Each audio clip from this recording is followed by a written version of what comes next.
சப்பாத்து தரார். அந்த சப்பாத்தை நீங்கள் ரிவ்யூ பண்ணி போடணும்.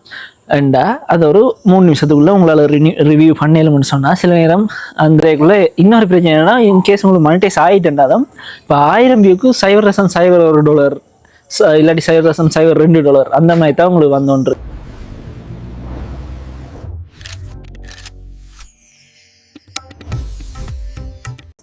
ஹாய் எல்லாருக்கும் வணக்கம், welcome back to Sharan vlogs. இன்றைக்கு நாங்கள் வீடியோவில் என்ன பார்க்க போகிறோம்னு சொன்னால், நேற்று யூடியூப் எப்படி செய்கிறேன்னு சொல்லி போட்டிருந்தேன்னா இன்றைக்கி ஷார்ட் வீடியோ. நிறைய பேர் வந்து ஷார்ட் வீடியோ தான் நான் போடுறேன்னு அது நல்ல இந்த மாதிரி கேட்டுக்கொண்டிருந்தவே.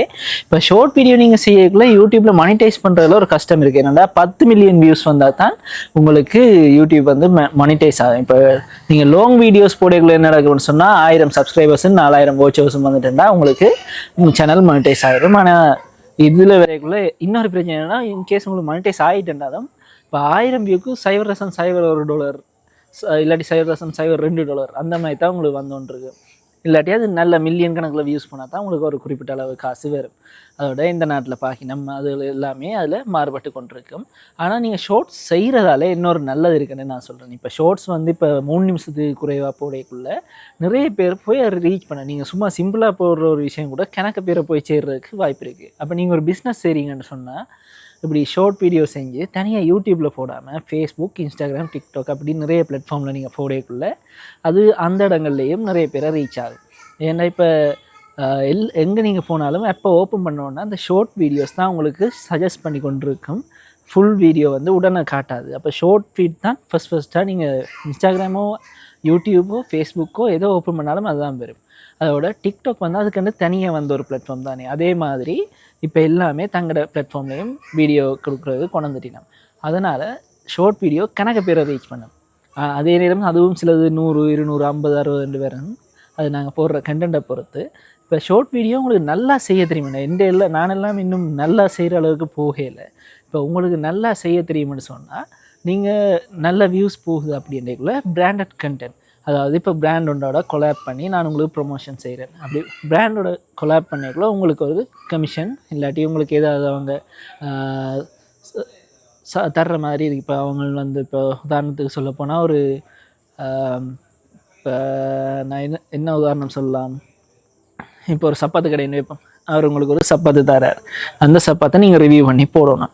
அண்டா அது ஒரு 3 நிமிஷத்துக்குள்ளே உங்களால் ரிவ்யூ பண்ணலும்னு சொன்னால் சில நேரம் அந்த கொலாபரேட்டர் வந்து அந்த ஷூவே வந்து உங்களுக்கு கொடுக்கக்கூடிய மாதிரி இருக்கும். இல்லாட்டி அதுக்கு பதிலாக ஒரு காசு இவ்வளோ காசு தர நீங்கள் அந்த ப்ராடக்டை ரிவ்யூ பண்ணி போடுங்க என்ன மாதிரி.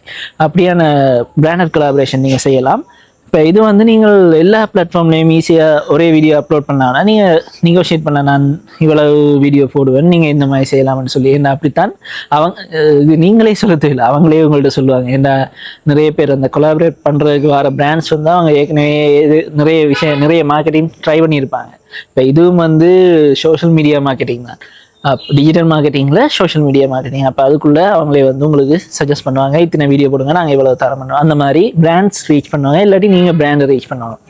இன்னொன்று இருக்குது, நான் நேற்றைய வீடியோவில் அந்த ஸ்டோர் ஃப்ரண்ட்ன்றதை பற்றி சொல்லியிருப்பேன். இப்போ நீங்கள் வேறு நாட்டிலே இருந்து பார்க்குறீங்க இந்த வீடியோ அப்படின்னு சொன்னால் உங்களுக்கு இது உதவியாக இருக்கும். ஏன்னா இலங்கையை தவிர மற்ற நாடுகளில் செய்யக்கூடியதாக இருக்கும். மற்ற நாடுகளில் அஃபிலியேட் மார்க்கெட்டிங்ன்ற ஒரு விஷயமும் இருக்கும். இப்போ உதாரணத்துக்கு இந்தியாவை எடுத்தோம்னு சொன்னால் அமேசானில் நீங்கள் ஒரு உடுப்பு வாங்குறீங்க, அது உங்களுக்கு பிடிச்சி போச்சுன்னு சொன்னால் அதை நீங்கள் ரீசேல் பண்ணலாம். அதாவது நீங்கள் வந்து அதுக்கான அந்த ப்ராடக்டை ரிவ்யூ பண்ணுற மாதிரி போட்டுட்டு அதில் இந்த லிங்கில் போய் நீங்கள் வாங்குங்க. வாங்கிக்குள்ளே ஒரு குறிப்பிட்ட அளவு அமௌண்ட் உங்களுக்கு வரப்போகுது. அந்த வேலையை வந்து செய்யலாம். அடுத்தது இப்போ ஸ்டோர் ஃப்ரண்ட்ன்றது இப்போ உங்களோட ப்ராடக்ட்டு நீங்கள் அப்படி காட்டலாம். இப்போ என்னட்ட உதாரணத்தை சொல்ல போனால் இதே ஒரு சப்பாத்து கடையை எடுப்போம். இப்போ என்னட்ட ஒரு சப்பாத்து கடை இருக்குன்னா நான் ஒவ்வொரு நாளும் என்னட்ட இருக்கிற ஒவ்வொரு ஷூவை அவைக்கு அந்த ப்ராடக்ட் ரிவ்யூ பண்ணுற மாதிரி காட்டாமல் ப்ராடக்டை காட்டி வீடியோ எடுத்து நான் போட்டுட்டு இது உங்களுக்கு வேணுமெண்டா இல்லை வாங்க வேண்டாம், இந்த ப்ராடக்ட் வந்து இல்லை ஒரு ப்ராடக்ட் இமேஜும் வந்து அதில் ஒரு லிங்க் இருக்கும் போய் வாங்குறதுக்கு. அந்த மாதிரி மற்றது இன்னொன்று பார்த்தீங்கன்னு சொன்னால் இதில் இந்த ஷார்ட் வீடியோ போயக்குள்ளே கணக்கை ரீச் வருமென்றதால உங்களால் என்னென்னு சொல்கிற செய்யக்கூடிய இன்னொரு விஷயம் என்னென்னு சொன்னால் ஒரு பெரிய ஒரு வீடியோ, இப்போ ஒரு ட்ராவல் வீடியோவை இன்னும் செய்ய போகிறீங்க, இல்லாட்டி ஒரு பெரிய vlog செய்ய போகிறீங்க அப்படின்னு சொன்னால், அந்த மையக்கருவை ஒரு சின்ன இதாக கொண்டு வந்து போட்டிங்கன்னு சொன்னால் அது நிறைய பேர்கிட்ட ரீச் ஆகி அது நிறைய பேருக்கு உதவியாகவும் இருக்கும். இப்போ உதாரணத்துக்கு நீங்கள் ஒரு இடத்துக்கு கடைக்கு போகிறீங்க, அந்த கடையில் என்னென்ன சாமான் இருக்குது, இன்றைக்கு இந்த ஆஃபர் இருக்குது, அந்த கருவு எல்லாத்தையும் பெரிய வீடியோ போடுறதுக்கு உங்களுக்கு கஷ்டம் என்று சொன்னால் சின்னனா போட்டிங்கனாலும் ஓகே. மற்றது சின்ன பிள்ளைகளுக்கான நான் மெயினாக சொல்ல வந்து ஷார்ட் வீடியோ வந்து சின்ன பிள்ளைகளுக்கு செய்திங்க டார்கெட் பண்ணி செய்திங்கன்னா அது உங்களுக்கு இன்னும் ஈஸியாக. இப்போ நிறைய வீடியோவில் பார்த்தீங்கன்னு சொன்னால் குழந்தை பிள்ளைகளுக்கு ஃபோனை கொடுத்துட்டு விட்டுருணும், அவைக்கு அந்த படிக்கிற மாதிரி. இப்போ சின்ன பிள்ளைகள் படிக்கிறது வந்து கூடுதலாக இந்த பெரிய சேனல்னு பார்த்தீங்கன்னா கொக்கோமெலன் அப்படியான சேனல்கள் இருக்குது. இப்போ அதே மாதிரி சின்ன நான் இப்போ தமிழில் செய்யக்கூடியது இருக்குது, ஒரு ஆப்பர்ச்சுனிட்டி இருக்குது, அதை நீங்கள் ட்ரை பண்ணி பார்க்கலாம். இன்னொன்று ஷார்ட் வீடியோவில் இருக்கிற ஒரே ஒரு கெட்ட விஷயம் இதுதான், அந்த நான் முதலே சொன்ன மாதிரி உங்களுக்கு மனிடைஸ் பண்ணுறதுக்கு சரியான கஷ்டமாக இருக்கும். உண்டு உங்களுக்கு சப்ஸ்கிரைபர்ஸ் டக்குன்னு வந்துடும், ஆனால் ஷார்ட் வீடியோ செஞ்சுட்டு டக்குண்டு ஃபுல் வீடியோ செய்ய போகிறேன்னு போனீங்கன்னு சொன்னால் அந்த சப்ஸ்கிரைபர்ஸால் அங்கே வியூ வருமாண்டா கிடையாது. ஏன்டா அது வந்து இப்போ நான் ஓப்பன் பண்ணுறேன்னா நான் ஷார்ட் ஃபீடை மட்டுமே தட்டி கொண்டு போவேன். அப்போ நான் டக்குன்னு போய் பெரிய வீடியோ போடுற இடத்துல நீங்கள் வீடியோ போட்டிருக்கிறீங்களான்றது எனக்கு தெரியாது. இப்போ அப்படி நிறைய ஆடியன்ஸ் இருக்கும். அப்போ அவங்களோட டார்கெட் ஆடியன்ஸ் எப்படின்றத பொறுத்து தான் அது வரும். இப்போ நீங்கள் ஒரு குறிப்பிட்ட விஷயம், இப்போ இன்றைக்கு நான் நல்லூரில் பாலாஜி அன்பழகன் என்ற ஒரு இந்தியான்னா அவர் வந்து கனடாவிலேயும் இருந்தார், ஒரு நியூட்ரிஷனலிஸ்ட், அதோட பர்சனல் ட்ரைனிங் கொடுக்குறவர். அப்போ அவர் வந்து ஸ்ரீலங்காவில் இப்போ ஓட்டோ ட்ரிப் ஒன்று செஞ்சு கொடுக்குறார். அப்போ அவர் ரெண்டையும் சந்திக்கணும். அவர் வந்து அந்த ஒரு குட்டி கதை சொல்லட்டாங்க, நீங்கள் நிறைய பேர் பார்த்துருக்க கூடும் அவர்கிட்ட சேனலில் இருந்து, நான் அவர்கிட்ட ஃபோட்டோ மேலே போடுறார். இப்போ அவர் வந்து ஷார்ட் வீடியோ தான் அவர் சொல்ல வர, இப்போ அவர்கிட்ட ட்ராவலில் ஒரு ஷார்ட்டாக போட்டு விட்டுருவார், அது வந்து நிறைய பேருக்கு போய் சேரும். அந்த மாதிரி நிறைய பேரை ரீச் பண்ணலான்ற ஒரு நல்லது தான் ஷார்ட்டில் இருக்குது. மற்றபடி இந்த மானிட்டைசேஷன் கான்செப்ட் வேறைக்குள்ளே ஷார்ட் வீடியோ எங்கே ஹெல்ப் பண்ணுவேன்டா, யூடியூப்பை விட ஃபேஸ்புக் பக்கம், இன்ஸ்டாகிராம் பக்கம், இப்போ வெளிநாட்டில் இருக்கிறீங்கன்னா உங்களுக்கு அது இன்னும் உதவியாக இருக்கும் ஷார்ட் ஃபீட் செய்கிறது. ஏன்னா சில பேர் வந்து இந்த முகம் காட்டாமல் செய்கிற சேனல்கள் வந்து அதிகமாக ஷார்ட் ஃபீட்டில் தான் செய்வினா. இப்போ ஏஐ சேனலும் வந்து ஷார்ட் ஃபீட்டில் செய்கிறது ஈஸியாக இருக்கும். இப்போ நீங்கள் அப்படி ட்ரை பண்ண போகிறீங்கன்னு சொன்னால் அதில் போய் ட்ரை பண்ணுங்க.